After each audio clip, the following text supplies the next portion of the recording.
চুলের সমস্যা কি ভাবছেন? আদিবাসী তেল একদমই না, এর থেকে 1000 গুণ ভালো তেল বাড়িতেই তৈরি করা যায় এবং 100% চুলের যে কোনো সমস্যায় কার্যকারী। আর সেটাই দেখাবো আজকের ভিডিওতে। এর জন্য প্রথমেই নিয়ে নিব জবা ফুল, জবা পাতা, অ্যালোভেরা, কারি পাতা, নিম পাতা।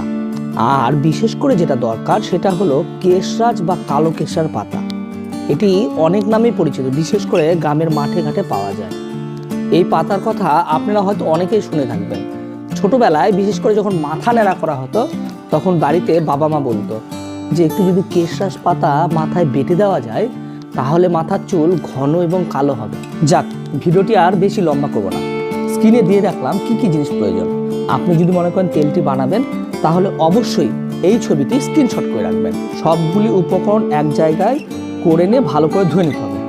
এরপরে হালকা হিটে একটা পাত্র বসিয়ে দিয়ে দিতে হবে তেল।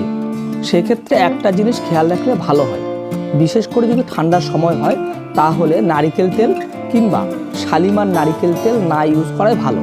সেক্ষেত্রে আপনি জাসমিন তেল কিংবা অলিভ অয়েল ইউজ করতে পারেন, তাহলে জমে যাওয়ার ব্যাপারটা থাকে না। একসঙ্গে সমস্ত উপকরণ লো হিটে 40 থেকে 45 মিনিট রেখে দিলেই তৈরি হয়ে গেল 100% পিওর হেয়ার অয়েল। তারপরে তেলটা ঠান্ডা হয়ে গেলে ছেঁকে নিয়ে ব্যবহারের জন্য রেখে দিলেই মিশন কমপ্লিট। যদি এই ভিডিওটি ভালো লাগে তাহলে অবশ্যই একটা লাইক, একটা কমেন্ট করে যাবেন এবং শেয়ার করে অন্যকে দেখার সুযোগ করে দেবেন। আর ভিডিওটি শেষ পর্যন্ত দেখার জন্য অসংখ্য ধন্যবাদ। ভালো থাকবেন, সুস্থ থাকবেন। দেখা হচ্ছে পরের ভিডিওতে।